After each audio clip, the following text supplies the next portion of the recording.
Bonjour et bienvenue dans cette émission en roue libre. Aujourd'hui, on vous propose de découvrir une partie du Ravel de la ligne 150 qui permet de relier la Sambre à la Meuse, 35 km au programme, mais on n'en fera que 10. Et avant de se mettre en route, quelques conseils mécaniques. Bonjour, cette semaine on se retrouve pour avoir quelques conseils sur l'outillage. Comme vous pouvez le voir derrière moi, on peut avoir une multitude d'outils, mais avec un minimum, on peut déjà s'en sortir.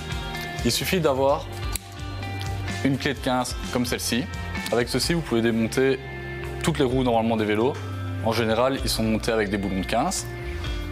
Ou alors, vous pouvez avoir un jeu de clé à laine comme celui-ci. Avec ça, vous pouvez vous occuper des freins, de la selle et toute autre chose sur le vélo. Avoir un tournevis cruciforme et un tournevis plat. Ou sinon, il y a le tout en un peu plus petit avec le multi-outil comme celui-ci. Vous avez les clés à laine et les tournevis qui sont directement dessus. Vous rallierez le centre de Fos en longeant prudemment la nationale 922. Ensuite, vous tournez à gauche vers le centre historique de la cité de Feuillin. L'occasion de découvrir un dédale de petites ruelles et de s'arrêter un instant pour admirer la collégiale de Fos, bâtie sur le site qui abrita le moine irlandais Feuillin, qui s'y établit vers 650. Vous retrouverez ensuite la rue Sainte-Brigide. Au terme d'une petite ascension, vous accéderez au site du nom de cette sainte irlandaise dont le culte fut importé par Feuillin. Ce site, occupé par le Home de Gèves, abrite la reconstitution d'un oratoire irlandais. C'est là que nous a fixé rendez-vous la responsable de l'Office du tourisme de Fos, Marine Georges. Eh bien voilà, on est à peine essoufflé, on a quitté le centre de Fos, le départ du Ravel pour s'éloigner un petit peu et se retrouver ici avec une petite côte, la rue Sainte-Brigide, sur un site historique qui est vraiment intéressant. Et c'est vous qui nous avez proposé ce lieu de rendez-vous. Oui, tout à fait. Nous nous trouvons sur le domaine de Sainte-Brigide d'Irlande qui est particulier à plusieurs égards. Premièrement parce que, comme vous pouvez le voir, c'est un endroit qui invite à la méditation, à la réflexion, de par sa position retirée sur les hauteurs de Fos-la-Ville. C'est un petit écrin de verdure peu connu du grand public et pourtant accessible librement à tous.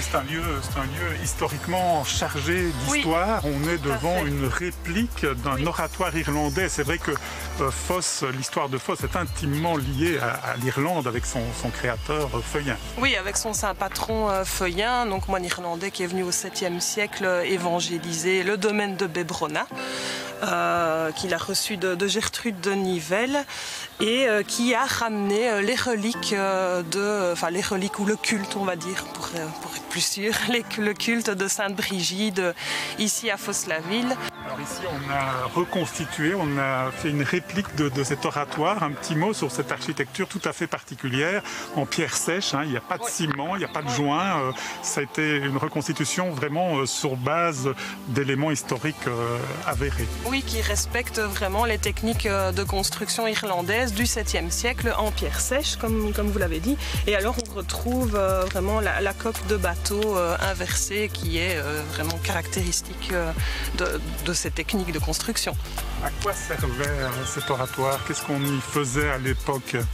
En fait, ici, c'est la cabane de l'ermite. Et l'ermite, une de ses tâches était de veiller aux reliques d'un saint dans un endroit justement retiré. Et donc, on retrouve aussi la cabane de sa chèvre. On retrouve aussi un puits, un chêne qui est très important dans tout ce qui est celtique.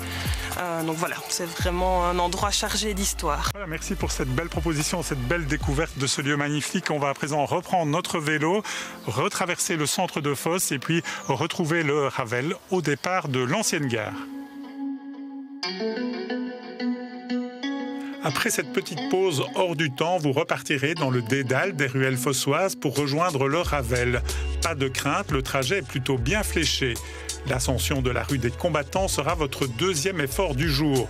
Soyez prudent dans la traversée du carrefour avec la nationale qui vous permettra de rejoindre le Ravel, construit sur la ligne de chemin de fer 150, une ligne qui permettait de relier les deux bassins industriels, celui de la Sambre à celui des Ardennes françaises.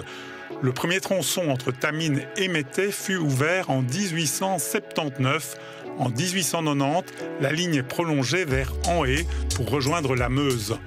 En parcourant les premiers kilomètres, n'hésitez pas à vous arrêter pour découvrir les panneaux didactiques qui vous replongeront dans la grande histoire du rail belge. Avec un peu d'imagination, vous pourrez vous prendre pour une locomotive à vapeur dont le panache de fumée traversait la région. Après 3 km 600 et un coup de sifflet, vous arriverez au point d'arrêt de Bambois, ouvert le 1er mai 1897 pour desservir l'étang de Bambois, unique lieu de villégiature et de loisirs de la région. Jusque dans les années 60, ce sont des milliers de voyageurs qui y arrivaient pour profiter des charmes du lac de Bambois. Aujourd'hui, le site a fait peau neuve à l'initiative de l'IDEF. C'est là que nous retrouvons Marie-Julie Bakken dans un des 12 jardins thématiques que compte le site du lac, ou plutôt de l'étang. Tout d'abord, bienvenue dans les jardins du lac de Bambois. Alors en effet, le lac est appelé communément un lac, mais c'est en fait un étang parce qu'il dispose d'un bouchon en dessous d'un moine. Et en fait, on peut retirer ce bouchon pour vider au gré des besoins. Par exemple, pour vidanger le lac, retirer les poissons et le refermer pour permettre notamment la baignade. Voilà, la baignade, on ne doit peut-être pas trop en parler parce que c'est un peu compliqué avec le confinement. Par contre, ces jardins magnifiques, ils sont rouverts depuis quelques semaines déjà et on peut venir s'y promener moyennant des conditions de réservation. On a mis toute une série de conditions en place, notamment un sens de circulation qui permet aux gens de ne pas se croiser. Avec le coronavirus, c'est plus prudent. Mais les jardins sont dans un site très grand, naturel, à l'air libre et donc sont tout à fait accessibles et permettent une magnifique balade avec différents types de jardins. Il y a 12 jardins qui s'égrènent au fil de la balade. Voilà, tous pour le moment au plus magnifique, donc on vous invite à venir les visiter. Voilà, un mot sur ce jardin dans lequel nous nous trouvons, qui est parfois peut-être oublié des visiteurs. Il faut absolument découvrir ce jardin qui s'appelle le jardin de la découverte, dans lequel on peut découvrir des plantes qui particulièrement s'adaptent à la sécheresse. Donc c'est une nouveauté qu'on a créée pour cet été, puisqu'on se rend compte que depuis 3, 4, 5 ans, les étés sont de plus en plus secs, il y a de moins en moins d'eau, et donc on montre au public comment on peut adapter un jardin à cette sécheresse pour éviter qu'ils ne dépensent, s'ils le reproduisent chez eux, trop d'argent pour l'arrosage, voilà. Alors une petite précision aussi donc sur les réservations et puis aussi sur le coût de l'entrée. Oui, alors sur les réservations, donc pour le moment la réservation par téléphone est obligatoire, donc il y a tous les jours, donc 7 jours sur 7, de 9h à 16h, une possibilité de réserver par téléphone. Toutes les coordonnées sont sur notre site internet lacdebambois.be. Donc pour un adulte en tarif plein c'est 4,90 € et pour un enfant en tarif plein c'est 3,50 €. Après il y a des modalités en fonction de l'âge des personnes par exemple ou de la provenance. Voilà. C'est un prix tout à fait modique si on compare à d'autres parcs plus lointains. Donc venons à Bambois. Merci de votre accueil. Nous on va repartir bien qu'on n'ait pas envie de partir finalement, de retrouver ce Ravel, mais on a un autre rendez-vous. Donc on va partir du côté de Tauzé pour découvrir aussi un endroit tout à fait charmant. C'est à regret, après une courte visite, que nous quittons ce magnifique site propice à la rêverie pour rejoindre le Ravel en direction de Métais. Un parcours placé sous le sceau de Félicien Rops. L'artiste namurois a entretenu des relations étroites avec cette région qui abrite notamment le château de Tauzé. Un château qui fut intimement lié à la vie de l'artiste et à son œuvre. Pendant les années où il séjourna à Tauzé, avant son exil à Paris et lors de nombreux retours pour raisons familiales, c'est la nature qui entoure le château lui-même qui marqua la vie du peintre. Le paysage occupait une place particulière dans la vie de Rops. N'hésitez pas à vous arrêter pour contempler ces paysages préservés. Après 6 km à la gare de Bossière, on vous invite à quitter le Ravel pour prendre la direction du village via la rue du Château. Par la rue des Écoles et la rue de Bure, vous découvrirez un des plus beaux points de vue de toute cette région. En passant au-dessus du Ravel, vous rejoindrez la magnifique Drève qui mène à la propriété de Tauzé. C'est là que nous allons visiter un ancien verger en compagnie de Sylvie de Pratereux. bien voilà, donc on vient de faire 7 km sur le Ravel, depuis Bambois jusqu'ici au château de Tauzé. Une légère côte, mais ça va, on n'est pas essoufflé. Et on se retrouve avec vous, Sylvie de Pratereux, dans un endroit magique ici, un ancien verger que vous avez réhabilité. Voilà, donc c'est l'ancien verger qui est relié au château de Tauzé. Donc dans ce verger, vous pouvez trouver des anciennes variétés.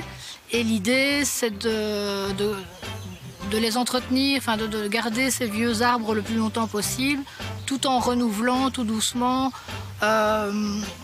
les variétés et aussi peut-être en conservant par un système de greffe. Alors, il y a deux objectifs, il y a la préservation d'anciennes variétés, mais il y a aussi l'exploitation de ces pommes qui viendront dans quelques mois. Voilà, donc on est toujours dans... Donc l'idée, c'est un verger conservatoire, effectivement c'est son premier objectif, tout en gardant le côté un peu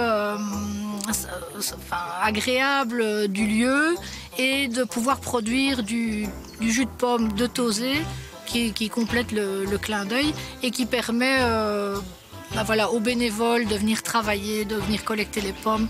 Voilà, ça crée une autre facette du projet. Alors dans la situation particulière qu'on vit, cet endroit il est accessible aux gens qui se baladent ici. Ils peuvent venir visiter, regarder les arbres, pas nécessairement marauder. Voilà, c'est un verger qui est en accès libre parce qu'il n'est pas dans l'enceinte du château. Donc on peut s'arrêter, déposer son vélo, venir en famille. Clairement, l'idée n'est pas de l'abîmer, hein, donc baladez-vous. Il y a des petites étiquettes qui indiquent à tout le moins l'arbre que c'est. Au fur et à mesure, on ajoutera peut-être des panneaux informatifs, etc. Voilà, accessible gratuitement, hein, il n'y a pas d'entrée à payer. Donc voilà, c'est un endroit qui mérite le détour. Merci pour ces explications et bonne continuation pour votre travail. N'hésitez pas non plus à prolonger l'aventure en empruntant un des circuits proposés par le réseau 1000 bornes à vélo, une belle porte d'entrée vers la région de l'Entre-Sambre-et-Meuse. Vous pouvez aussi prolonger votre périple vers la Meuse en rejoignant le Ravel, mais cela c'est une autre histoire, plus sportive. Voilà, ainsi se termine notre balade. Il vous suffit maintenant de faire demi-tour, de rejoindre le Ravel à hauteur de Bossière. Et puis là, vous descendez vers Fosse-la-Ville. Il vous reste une dizaine de kilomètres. Pour les plus sportifs, eh bien, vous pouvez suivre les points nœuds qui vous emmènent pour 350 km de balade à travers l'Entre-Sambre-et-Meuse. Et c'est ce que je vais faire.